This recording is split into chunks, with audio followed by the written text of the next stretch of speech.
I am the CEO of LaurelRutledge.com, the creator of the Rutledge Perspective podcast, and now I am the host of the Rutledge Perspective on KCOH-TV, The Boost, and I am so excited. My background in human resources and also in business and consulting has given me the opportunity to share information with all of you, and what we're going to do is talk about the foundational pieces, whether or not you're building a business or you're building a career. It all comes down to strategy and people. If you don't know where you're going, how do you know who needs to be on your team? So please join me, join in the conversation, catch the show both on the radio, on the app, and also on Facebook. And I will be on Tuesdays from 10 a.m. to 11 a.m. Thank you so much for listening. I look forward to seeing you there. Good Tuesday morning, everybody. It's election day. Lord, it is election day. I love election day. So we're going to start with our public announcements, public service announcements. Whew. I'm so happy to be here. I am a nervous wreck. I'm a nervous wreck, Jerry. Really? I mean, I just, so much anxiety, so much challenge, so much mess happening. And, but you know what? It's all good. So here's the deal. Today is the day to vote. Today is the day to vote. It is Tuesday, November 3rd. It's the day to vote. Go use your voice. I'm already seeing people lined up. People are making it happen. I am so pleased about that. So today's the day. If you have not voted, if you didn't get a chance to early vote, this is it. This is it. This is it. Go make your voice heard. Here's some things to remember. Take your ID. Take your voter registration card. Take a water bill. Take whatever you need to do to make sure you can identify yourself. Make sure that you have even downloaded a ballot. Hopefully you got a chance to really study the people that are running, because yes, there's at the top of the ticket is President of the United States, and it's a very, very important vote. But there's stuff all the way down the ticket, y'all, in every state and every city. Please vote all the way down the ticket, because it starts with the local elections. So make sure you understand who's on the ballot. Make sure you understand what propositions are on your ballot so that you can make your voice heard. If you get in there and the machines are down, ask for a paper ballot. Make sure you're getting in line before the polls close. Because if you are in line before the polls close, they have to let you vote. I don't care if it's another 2 hours. Make sure you are in line before the end of the polls, before the polls close, so that you can get your vote in. So those of you who are working and have to go after work or what have you, you have time. Just make a way and get there before the polls close so that you can be allowed to vote, because you don't want somebody to take your vote away from you. Then make sure you get a plan. Make sure you have your water, your blanket. Some places it's really cold. It's kind of chilly here in Texas, but it's all relative, right? So it's cool to me. Good morning, West Texas. Make sure that you take water, stay hydrated, stay warm. Take a book, take your iPods, take your phone, take an extra charger. Just be prepared to be there for a while. We have had more people early vote than voted in all of the 2016 election, which is amazing. So let's keep it up. People are showing up. They are making their voice heard. There are also many, many people who are trying to prevent you from voting. Voter suppression is real. Voter suppression is real. People are blocking highways. They are blocking entrances to voting centers. If you have a challenge, make sure you call the local authorities. Don't let someone intimidate you out of voting. And here are some other important numbers if you get to the poll and you have a question or you have an issue. This is the election hotline. In English, 866-687-8683. That's the English line.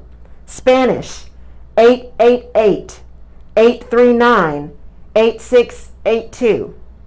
Arabic, 844-925-5287. And if you speak one of these languages, an Asian Pacific language, Mandarin, Cantonese, Vietnamese, Korean, Bengali, Urdu, Hindi, or Tagalog, it's 888-275-8683. make sure you go online, get those numbers. You want to have the number to the election offices. You want to have the number to the authorities. You want to make sure you have some way to contact someone if you have an issue at the poll, especially if you have someone who is trying to prevent you from voting. Make sure you maintain as much calm as possible. You need to stay safe because folks are really starting to kind of lose their minds a little bit, y'all. So stay safe first and foremost. Call the authorities. Make sure you get help. Get a number, get a picture, get a something to support what's going on, and call somebody, and then call the election hotlines. So make sure, again, English 866-687-8683, Spanish 888-839-8682, Arabic 844-925-5287, Mandarin, Cantonese, Vietnamese, Korean, Bengali, Hindi, Urdu, and Tagalog 888-275-8683. There are ways for you to ensure that you are protected, that you get a chance to vote. The biggest thing is to show up. The biggest thing is to show up. Make sure your voice is heard. Harris County, so far, the 127,000 ballots that were cast in drive-through election, drive-through polling, are safe so far. However, under the auspices of as much caution as possible, the county elections clerk has now cut the number of drive-through locations from 9 to 1.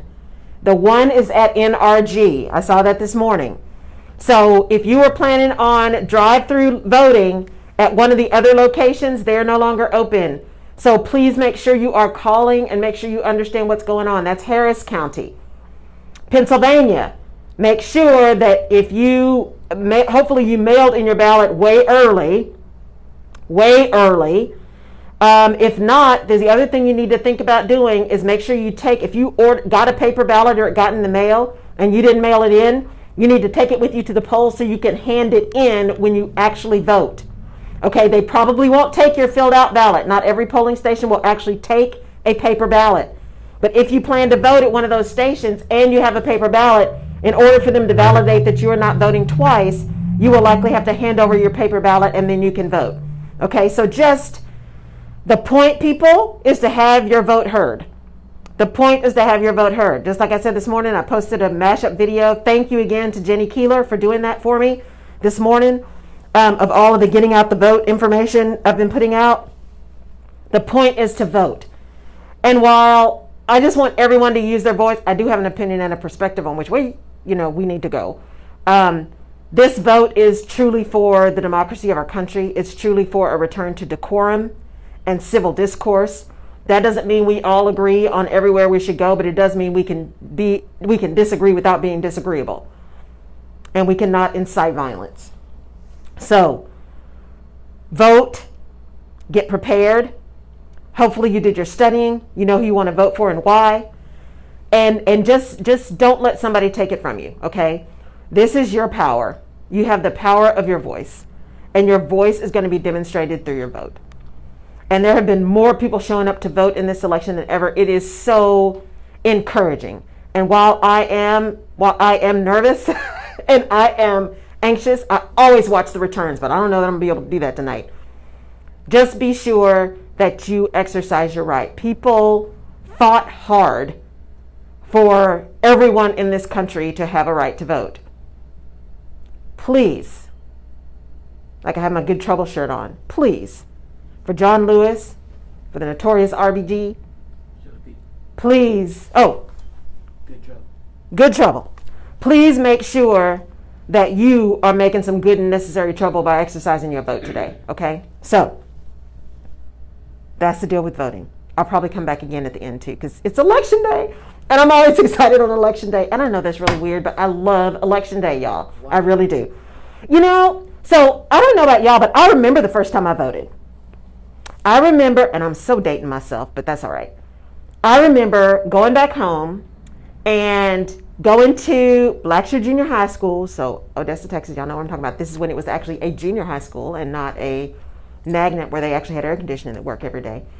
And going into the little side where you go by the auditorium and signing up and getting my little ballot and going to the little booth and then punching my little thing. Remember hanging chads?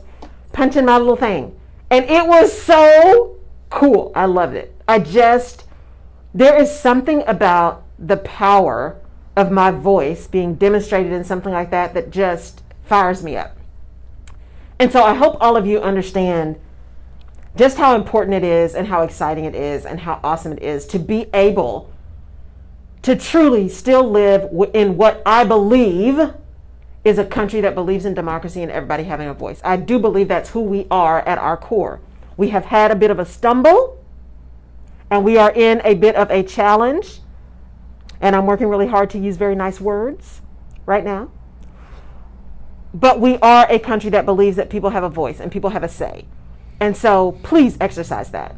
Can I ask a quick question? Yeah. You said when you were younger and you were excited and it was Yeah. your first time voting and you felt like you had power. Do you still feel that even with the tension of this climate and this voting season? You know, I do, because here's the thing. We all have a choice. We've talked about that before. We all have a choice.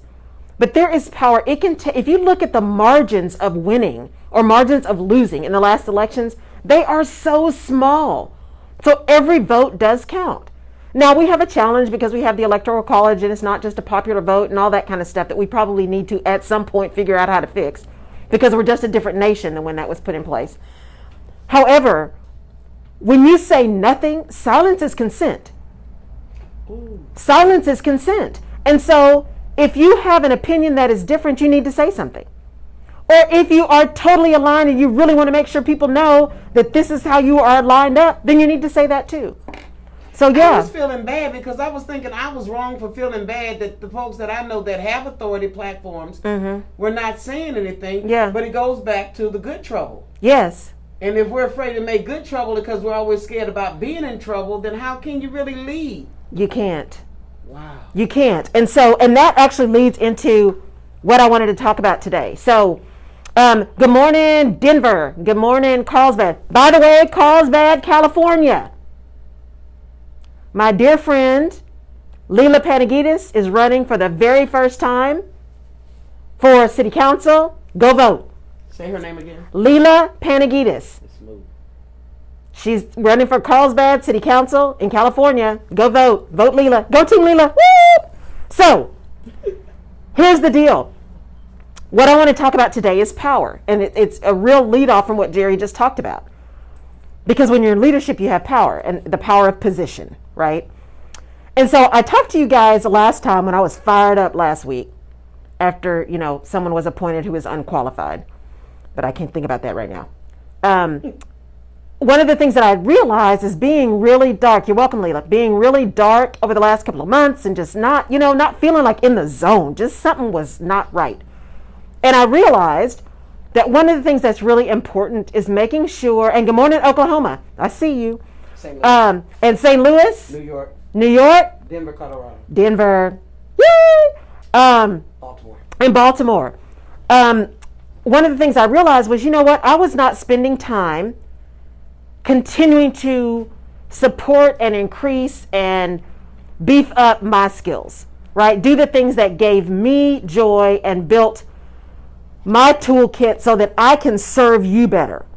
And I love to learn. And so when I wasn't spending more time actually doing some things that fed me and helped me learn and challenge my brain, I was not in a good space, y'all. And I had to figure out what that was. I couldn't figure out what it was. So when I went home to see my mom, on the way down, I drove. And everybody's like, I can't believe you drove because that's a long drive. It's about 8 hours. But I like driving. One, I got control issues, so it gives me more control. But two, it gives me time. It gives me time to think. It gives me time to breathe. It gives me time to settle. And so on the way out there, I listened to Lenny Kravitz's new book, Let Love Rule, which is interesting. But the big thing about that was he really, and it was good. I don't know that I'd read it again, but it was good. And it was about how he got to that first album, Let Love Rule. And so there were many times along his career that he talked about these opportunities that came up, and people were like, how can you turn down this opportunity? How can you turn down this opportunity? You say you want to be a singer. You say you want to be a rock star. How can you turn down this opportunity? But there was something about the opportunity that didn't feel right at the time, right? So he stood in his power of choice. He had the power to know what he really wanted. He wasn't quite sure. During some times it just didn't feel right. And so he stood in his power to say, you know what, this just doesn't feel right. I'm not going to do it. Then on the way back, I got a chance to spend some really great time with my mom. And then on the way back, I found this podcast. I think I had downloaded it before, but I hadn't really listened to it. And it's called How It Is. If y'all haven't listened to this podcast, you need to listen to this podcast. It's called How It Is. It is produced by Hello Sunshine. And it's a podcast that really just talks about stories of women. And I binge listened. So now when I got back, I thought I'd listened to all of season 1 and season 2. But it turned out I'd listened to one of season 1 and all of season 2. And now they finally put out season 3. So I'll be binge listening here again the rest of this week. But the thing about it was, and even about that, about not listening to everything, even though I thought I was, is when we are in that space of just being fed, of just trying to be sure that we are getting what we need so that we can serve bigger, we get those divine downloads. So the ones that I listened to were the ones that I needed to hear. And one of them was Lena Waithe, who is incredible. She is irreverent and raw, and she is incredible. And I'm not going to use some of the language she used, but she talked about a number of things. And one of the quotes she used, because this month I've decided we're going to talk about power this month. One of the things she said was, power smells like freedom. Power smells like freedom. And I had to hit pause in my car and say, what? Power smells like freedom. And what she was talking about is the power that we have when we decide that we don't care about what other people think about us. And she said there's freedom in that. And she gave examples of, Eartha Kitt and Maya Angelou and all these other amazing women. And the thing was, good morning, Jenny. The thing was that when she said power is freedom, what hit me is, you know what? When we spend too much time being focused on what other people think or what other people believe to be true about us, that's not freedom. We are tied up in them. And so it doesn't mean you're not aware of what other people may think of you or aware of their perceptions, because you need to understand perceptions so you understand the impact of your actions. But when we feed into that and we believe that and we act only because of what other people think of us, that's not freedom. And there's power. Power smells like freedom. So that power that you take to stand in your power, because that word, and I'll talk about this on the podcast this week too, that word we toss around a lot. And I use it too. Speak truth to power. Power to the people, right? There's freedom and there's power in freedom. And we just toss it around. But do we ever really think about what power means? Because power is definitely like a thing, right? It's positional. You're in a position of power. You can impact behavior. You can impact action. When you're in power, you can make decisions. That's what being in power is. But power is also a verb. You can power through something, right? You can put a lot of energy behind it, mechanical, electrical, nuclear, whatever. When you put a lot of energy behind something and you're powering through, you're really pushing, you're hard, you're putting energy behind something. And so I want to think about power this month a little bit differently. Not only the impact of how, your impact when you are in a position of power, but standing in your power and what that means, and what the energy of power means. Because sometimes we say we're going to power through something. That's not always positive. We're just pushing through. We're just making it happen. We're just hustling. We're just grinding. And words matter. So yeah, we need to dig deep sometimes, like right now. We need to dig deep. But sometimes you need to just pause. And standing in power and being in power and the freedom of power is being still. the freedom of power is being stilled. And so if you are concerned or not sure about the power of your spirit or the power of your position or the power of whatever, be still or be silent and don't show up and see what happens. What happens to you and what happens to those around you. It'll tell you a lot. So a lot of people are like, oh, I can't leave. I have to be there because things will fall down. It's amazing what happens when you don't show up. Mm-hmm. It's amazing how much importance we put on ourselves or our presence or our activity that may not be real. Mm-hmm. And the power is in knowing what our gifts are, how we serve, how we give, what impact we make, and also knowing that there is power in sharing our knowledge. There's power in sharing the ability to give and to participate. Because there's power in numbers. So if I'm the only one that knows this information and I'm determined to just keep the information because I'm afraid that if somebody else knows it, then that's going to impact me. Think about how much freedom you get if you pass on the information, which gives someone else power to do the stuff you were doing, so you have power to do something else. That makes sense. Power smells like freedom. Power smells like freedom. Y'all need to listen to that podcast. I'm telling you. And power smells like freedom. The question here, also people can abuse their power, which is defined as abuse power in control. Yes. Is that the same thing? Yes. And so when we talk about that being in power, and that tends to be positional power, right? So when you're a leader, you can absolutely abuse your power. When you talk to people out of order, when you are acting out of integrity, right? You're not in integrity. You're not in authenticity. When you say one thing and do something else. When you mistreat people.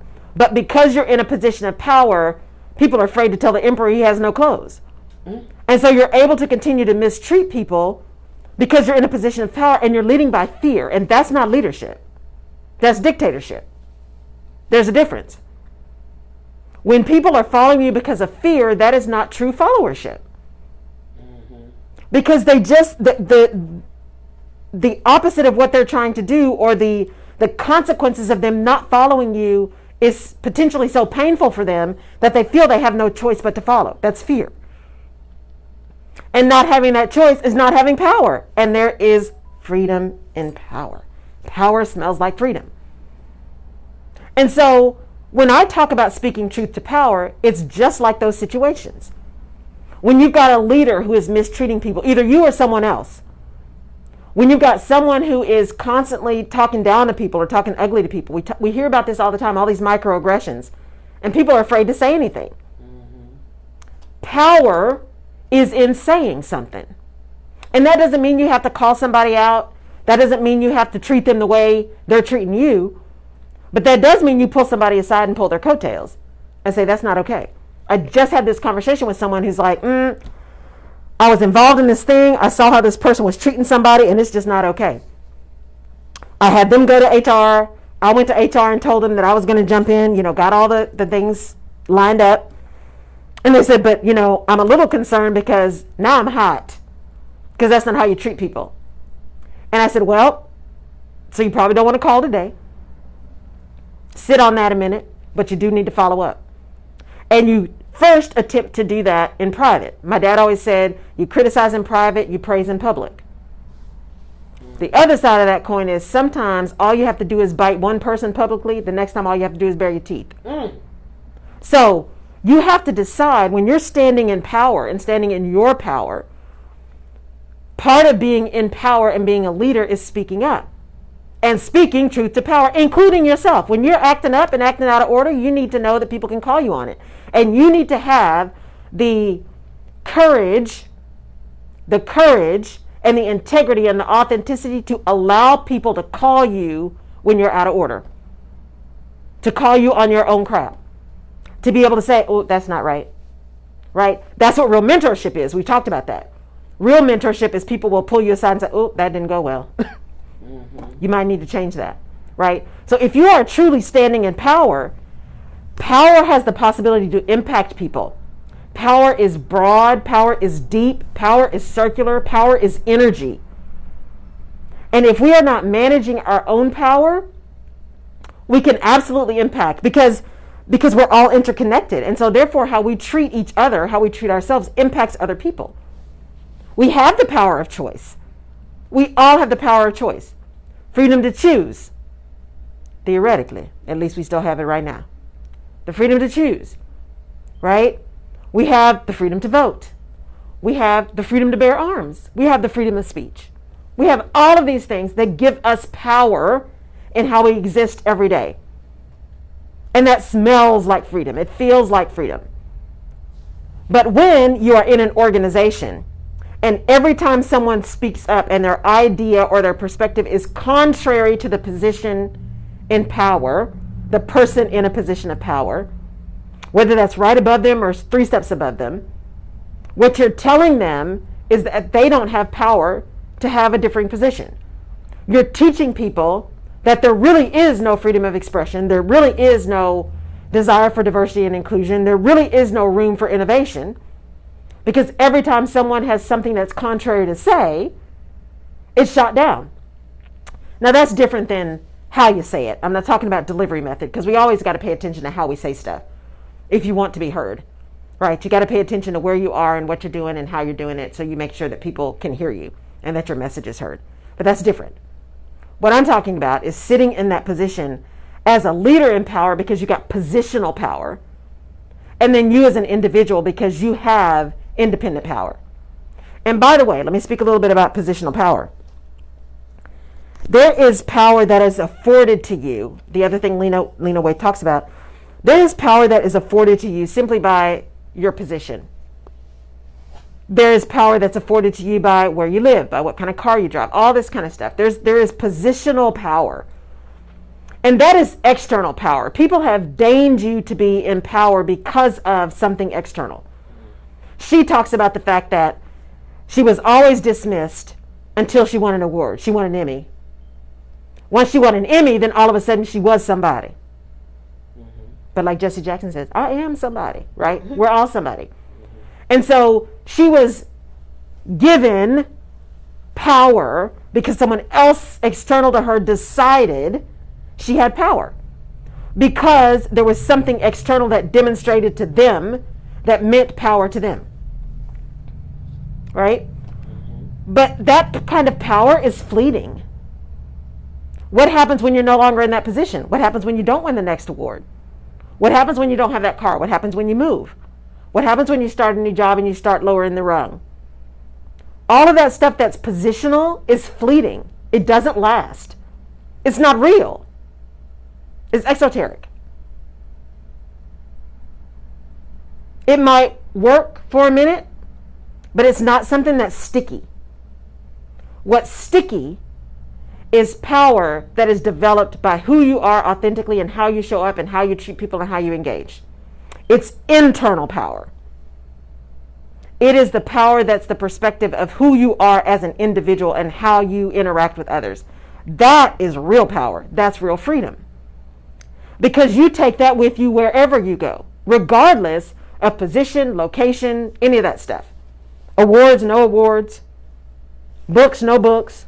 Business, no business. You take that stuff with you. It's like my dad used to always tell us, if you have a good name, even when you have nothing, you have everything. Mm-hmm. Right? If you have a good name, even when you have nothing, you have everything. Because you have demonstrated to people who you are and what you stand for. And there is freedom in that because there's power in that. Mm-hmm. And so it's important, it's really important, especially, wanting to talk about this on Election Day, it's really important that we understand and distinguish the different kinds of power and what power means. And that whole idea that power is freedom. Power smells like freedom. Because we often give away our power. And women, we are really guilty of this. We'll give away our power. And one of the things she said with some really colorful language is, we give away our power when we care too much about what other people think. When we let that get internal, when we are carrying around all that weight of other people's perspectives and other people's opinions, We don't have time or room to carry our own stuff in the backpack because we got everybody else's stuff. And that's not power. That's submission. Is power transferable? When you talked about a good name, is that? You know what? In some ways, power is transferable, but it's easily lost. So if you think about family-owned businesses, right, or you think about big names, Rockefellers, right, names like that, Gateses, Buffetts. When you think about those big names, when you think about Mother Teresa, although that didn't count because her family was a whole, order. But when you think about businesses that have a name, or cities where there was someone who had made a name for themselves, there's an initial level of power given to those related to that name. Because there's there's a word for it, and I can't remember. Leela, you're on. There's a word for that. It's a something effect. It'll come to me. But when basically the idea that someone else's good name spreads to you, it's like a halo effect, right? The challenge with that kind of power, though, is at some point people are going to get to know you as an individual. And they're going to make a decision. Ooh, they're not like their parent was, or their uncle, or their aunt, or their whoever. They're not like them. This one's different. So at some point, that halo effect goes away because you are your own person. And you are now showing up and acting and engaging as you, with or without that name. And if you have the name, you can easily taint the name. And it's easier to lose it than it was to get it. What do they say? Trust comes in on a Greyhound but leaves on a Maserati, or something like that. It takes a long time to build it. It takes a hot minute to lose it. And it's the same thing with power that at least is name driven or reputation driven or position driven. It takes a while to get that, but it is quick to lose it. And people pay attention to whether or not you live up to their idea of what has driven your power, or the power of your name, or the power of your position, or the power of your status, or what have you. People have an idea in their heads about what that should look like and how you should show up and what that feels like to them. And if you live up to that, that's great. But if you don't, then I don't know. That's the other one. We're not. You talked about it earlier when you talked about having that power, and we talked about a power abuse. And I was thinking about, there are people that have been abused by power, but they're calculating in their abuse. They may go along with it, right? But they're thinking of their exit plan, right? And when they leave, right, they're writing tell-all books and right, all of that. So people have to be careful about that. You have to be careful. And here's the thing. When you are mistreating people on a regular basis, when you are assuming that you are so powerful that you're untouchable, that's when the downfall begins. Because that's a level of arrogance and a level of blindness that enables people to get to you. It is a way that people begin to understand, okay, now I know. Now I know the rules. Now I can make a plan.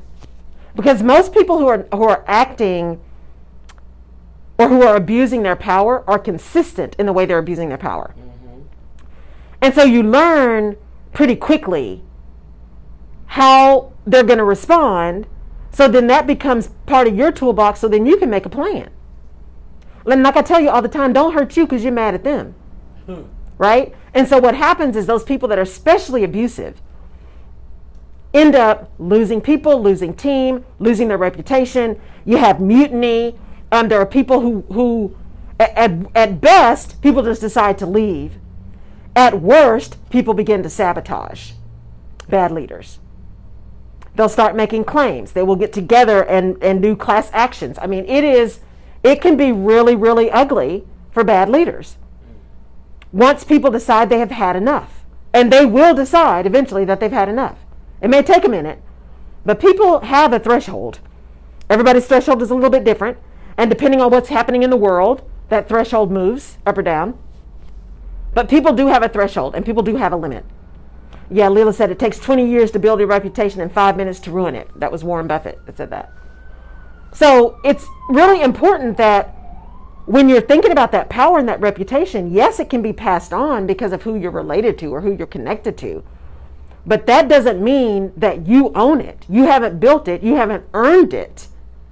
You have been given it. That's that example of the external gift of power that Lena Waithe was talking about.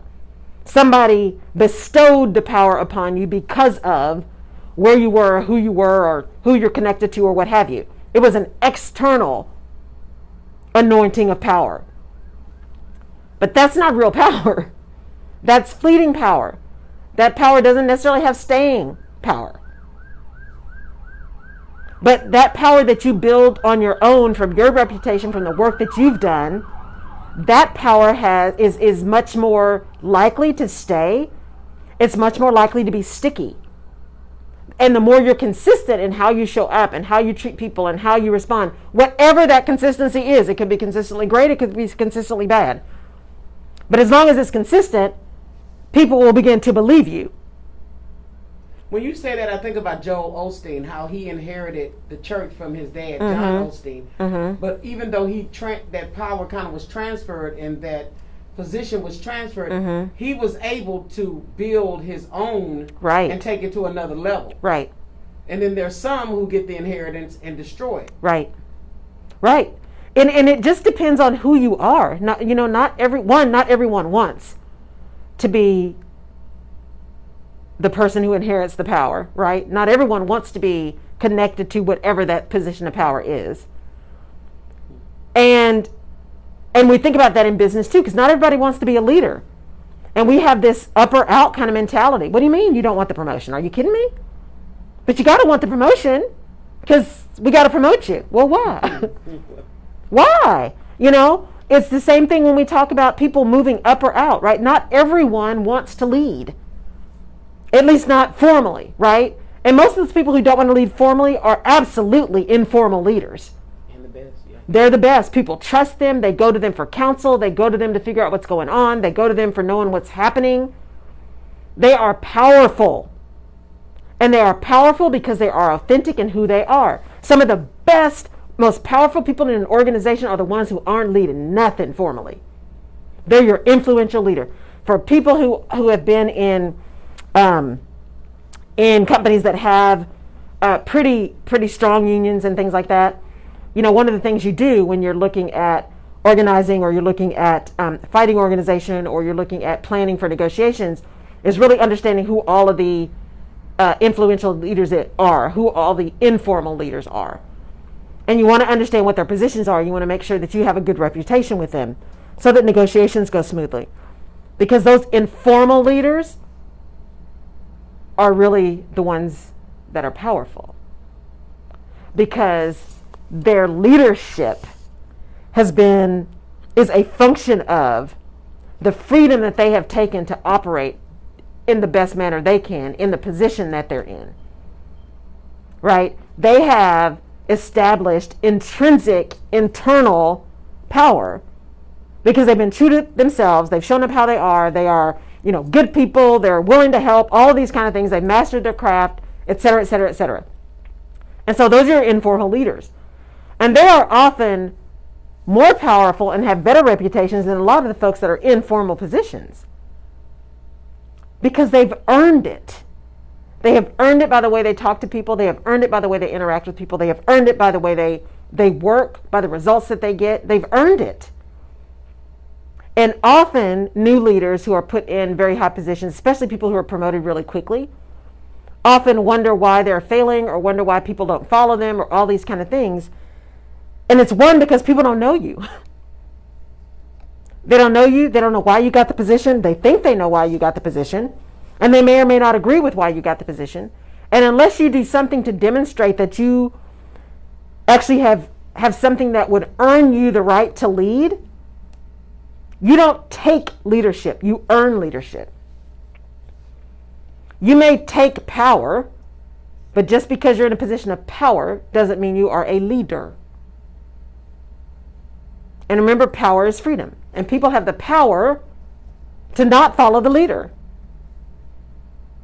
And what's interesting is often people don't exercise the power to not follow the leader out of fear, or because there's enough stuff that the leader is doing that is in line with their agenda, that they're willing to put up with all the other stuff because the stuff they want is getting done. Now that's an issue around integrity. That's an issue around authenticity. That's an issue around hypocrisy. And that's an issue about your leadership if that's what you're doing. Because people see that.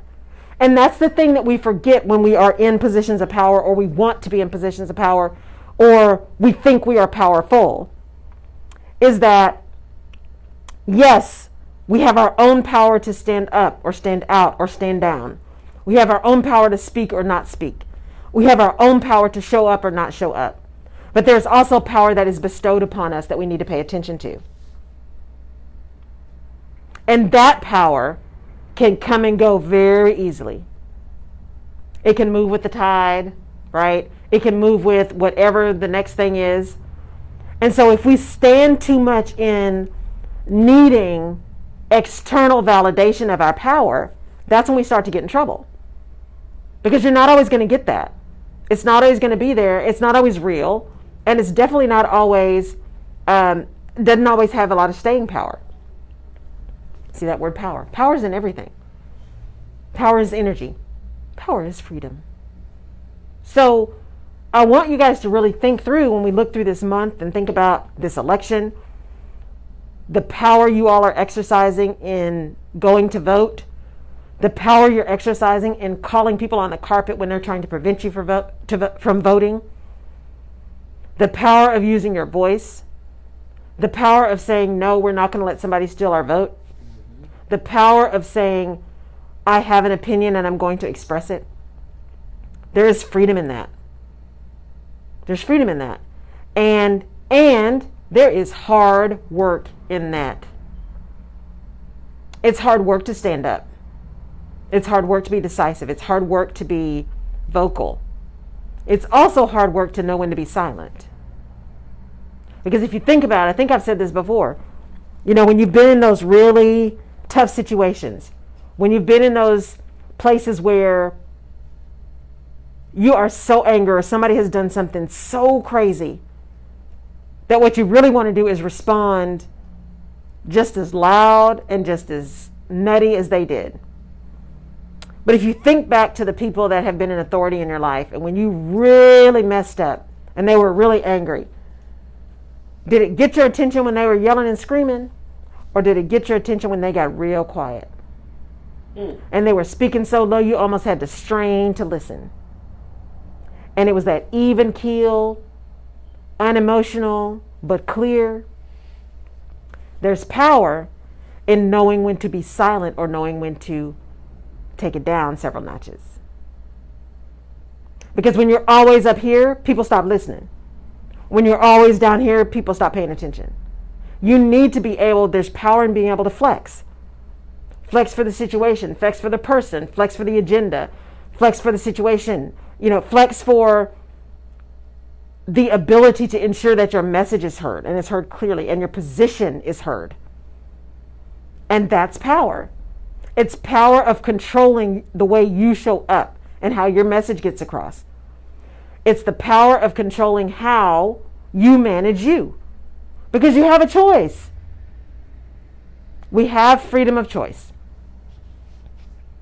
We do. We're not free from the consequences of our choices, intended and unintended, but we do have freedom to choose.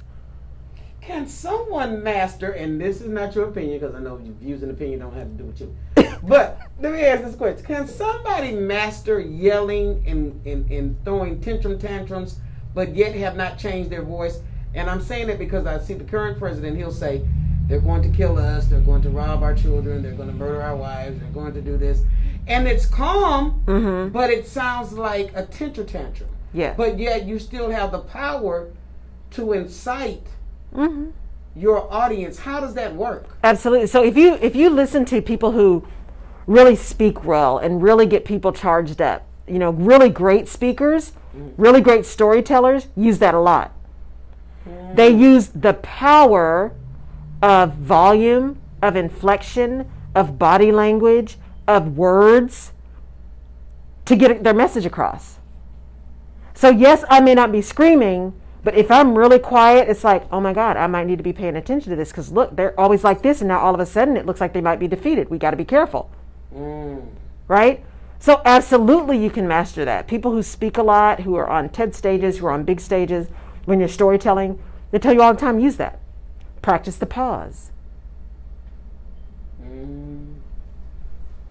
Do you have to feel the silence? We don't. But it's hard to be quiet. It's hard to pause. But there's power in that pause.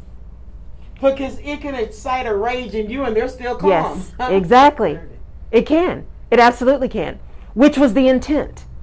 So people who really have mastered their message also master the delivery of their message. How can I deliver this in the way that it's going to be heard and felt the way I want it to be felt? That's people who know their audiences. Really great salespeople know this, right? People who sell really well know this.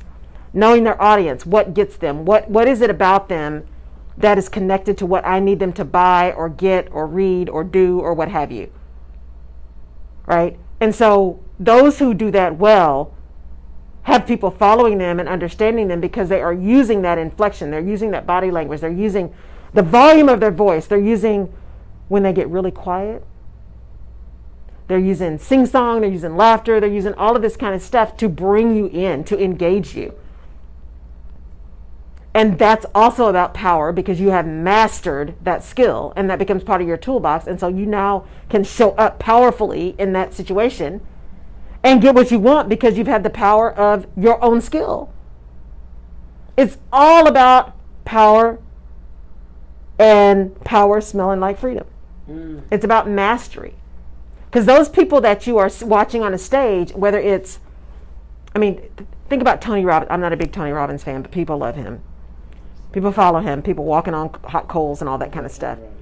If he didn't have power, people wouldn't be doing that. Why would people be taking their shoes off and walking across hot coals? He has developed a following.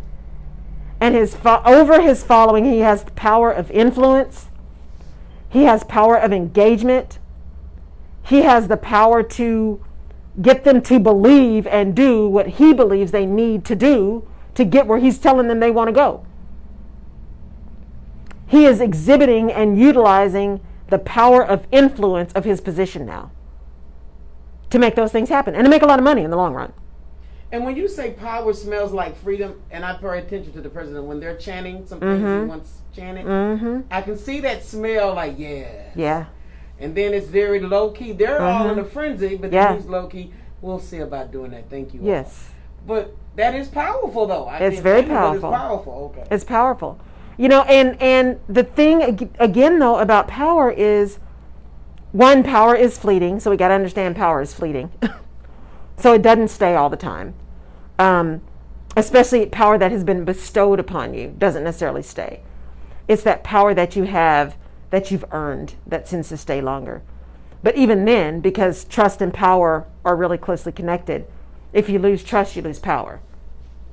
And if you lose trust, that's when those in powerful positions become dictators and not leaders, because there's no trust. They are leading through fear. They are leading from position, right?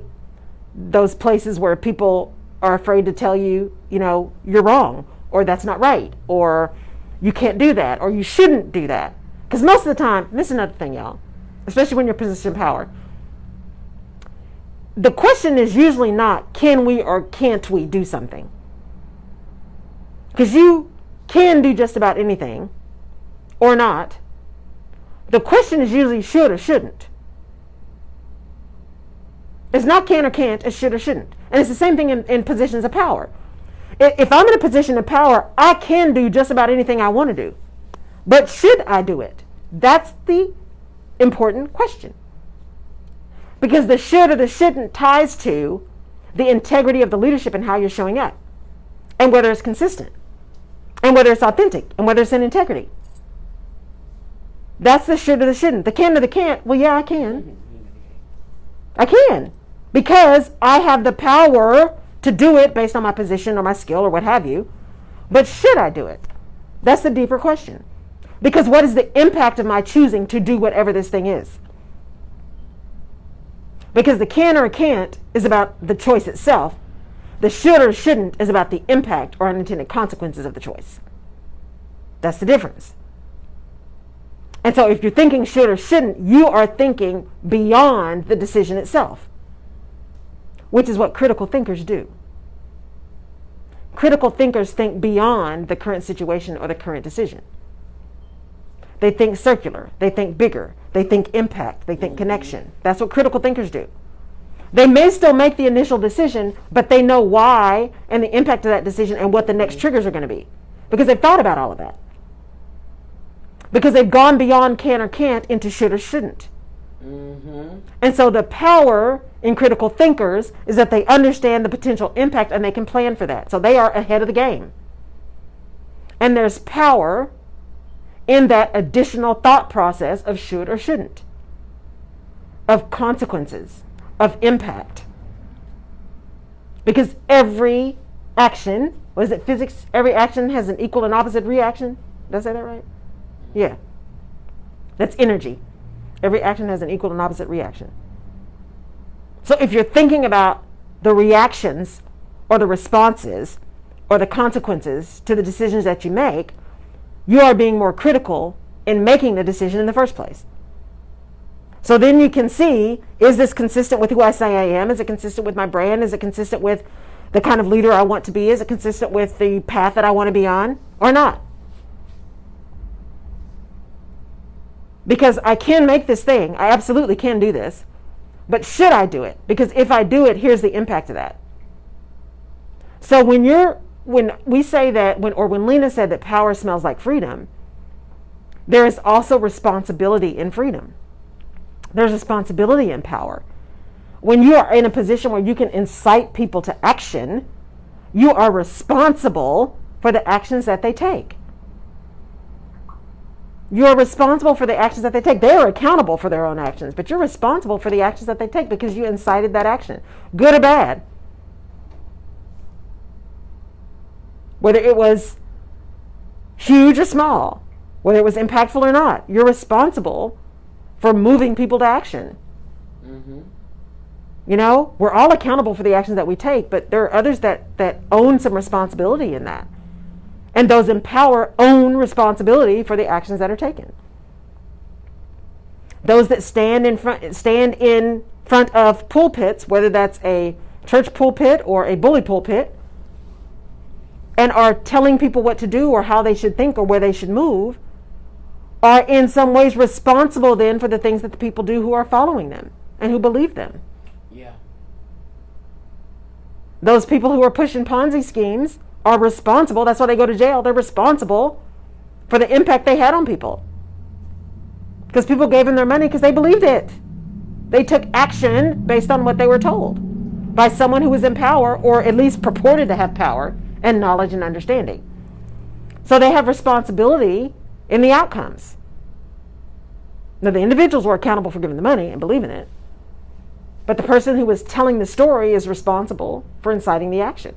There's people who say, well, I'm not mad at the president because people are stupid for believing what he says. But at the end of the day, a leader or a person in authority and influence and in power has a responsibility. I don't have to personally shoot you to kill you. Right. If I have influence over you and I tell you things that will make you believe it, right, then I'm guilty of shooting you. Right. And here's the thing. Wow. And I hear people say that too. Well, it's not the president. You know, people are stupid. Let's just be real. We have spent many, many years not investing the way we should invest in education in this country.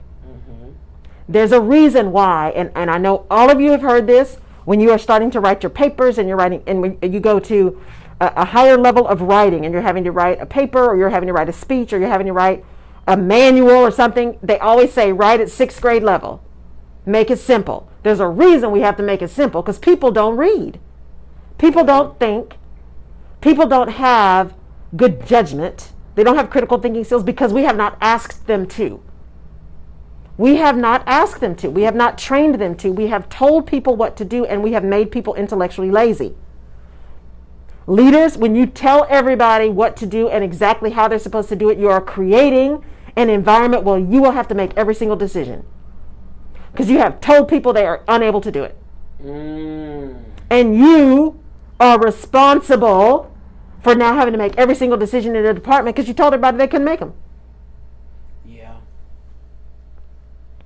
So don't be mad at them, be mad at you. Because you are in the position of power to influence action, and now you have to live with the consequences of the action that you took. And the impact of those actions. So when you are in a position of power, you are responsible for the impact of the moves you make based on that power that you have. Pretty clean and simple. Not easy, but true. And power is freedom. So while leadership power is kind of kooky, my goal as we think about this power through this whole month is for us to really have those conversations about our personal power and standing in our own power and understanding what that means to get our power from within as opposed to outside. To understand that somebody's always going to have a perspective or an opinion or a thought about you, but you don't have to care. It's important to be aware depending on what you're doing. It's important to be aware just so you understand what that impact may be, and you want to be safe, right? So it's important to understand where somebody may have an interesting opinion about you that may be harmful to you. But you don't have to care about that so much that you internalize it and believe it to be true and have that become a part of your narrative. You also have to be cautious about the stuff that really pumps you up and whether or not that's true. So you can't start breathing your own exhaust either, because that's just as dangerous. Right? I say that a lot of professional services, and I can say this because I was in professional services. When you are in professional services and you're really just selling you, on the one hand, you have to have a level of confidence and even borderline arrogance to be able to do that, because people are telling you no all the time. And unless you're selling a product, they are telling you no. I don't believe that you have what I need to deliver whatever it is, right? So you have to have a level of confidence to be able to get through that. The problem is when that switches over into you believing that everything you do is right and on point and good and better and accurate and all that kind of stuff. When you start believing your own hype, that's a problem. That's a problem. That's where we get into exercising our power in a way that can potentially drive unintended consequences that are damaging, not only to us, but to those who are following us. So, I will leave you with this. What Lena Waite said, that power smells like freedom, and that we don't have to carry the burden of everybody else's opinion of us. We have to learn how to not care about that. We have to learn how to not care about that. Yeah. And when we learn how to not care, we begin to listen to our own voice and stand in our own power so that we can do the things that we need to do in order to serve others, to serve ourselves, to grow, to make an impact, which is what we're all put here to do. And with that, Get one thing? yes, It's just like your shirt says. Yeah. Or John Lewis says, good trouble. good trouble. Because that's power. Because if you're afraid to ripple any waves, you're never going to make any moves. Never. And you have to be confident. And you said last week, I like what you said, about a friend of yours says, you got to decide what type of show you're going to be. Are you going to be a Rush Limbaugh? Are you going to be this? But there's power in having your platform. Yes. And being the content provider of your platform. Yes. And knowing the target audience that you're trying to reach. Because then Absolutely. you're not all over the place and you're not trying to be politically correct. Right. Because those that follow you know who and what you stand for. Hello. And I think a lot of people lose people because Yes. they don't know who you stand for Right. and what you stand for Right. in your silence. And I said the other day, because I was talking some politics and said some Right. things, BBC Global hit me up to ask me to do a show with them about politics here in Right. America. And had I not said anything or been quiet, Right. that opportunity would have never opened. Exactly. So sometimes we're sitting on our blessings and favor. Absolutely. You have to be willing to stand up. There's power in understanding when to be silent, but being silent consistently can absolutely be a block to your blessings. People need to know who you are. You need to know who you are. And that's why even last week I was fired up. I'm fired up today because it's election day. Yes. But, it was important last week to really talk about character, because character matters. Character matters. What we do and what we say matters because people are watching. So, go vote. One more quick question. Yeah. One quick. When you talk about power and position, Yeah. how do we have to make sure that we're careful about that? Because if the power only came with the position, once the position is gone, are you now powerless, or Right. what do you do with that? So, in many cases, yes. Depending on how you got it. When the position's gone, what do you have, right? But again, that is that external piece of power. So you see people who were CEOs I'm not going to say CEOs, because a lot of people, once you're a CEO, you seem to, even if you blow something up, you seem to still be able to be a CEO. But that's why people struggle so often when they get to a higher level position. If they move somewhere else or go somewhere else and they have to take a position that's lower, a position that's different, or a position that doesn't have the same amount of power assigned to it. Because not only have other people attached our power and our responsibility and our worth to position, but we have. And so that gets back to that thing I said in the beginning. You have to really understand your internal power and not just believe all the external stuff that people have bestowed upon you, because that can go away at any time. And so even if it was given to you, you can absolutely turn the position into something that it's about you, and people begin to trust you, not just the position, but they begin to believe you and follow you as the leader. Absolutely, that can happen. But if you're to the point where your power, your position, people stop talking to you, they stop believing you, they stop working with you because your position has changed, that means that you weren't leading and you weren't in power in the first place. They were. Because it was never about you, it was about the position. And they don't care who's in the position, they care about the position. Oh, that's good. And so if that's the case, then you just got to understand that was never about you. And it wouldn't have mattered what you did. The minute you weren't in that, you didn't matter to them. But you should always matter to you. You should always matter to you. And that's why that internal power is so much more important than the external power. Because the internal power can help drive and cement the external power. All right, y'all. It's voting day, November 3rd. Go vote. Exercise your voice. Exercise your power. Stand up, stand out, show up. Thank you for being here.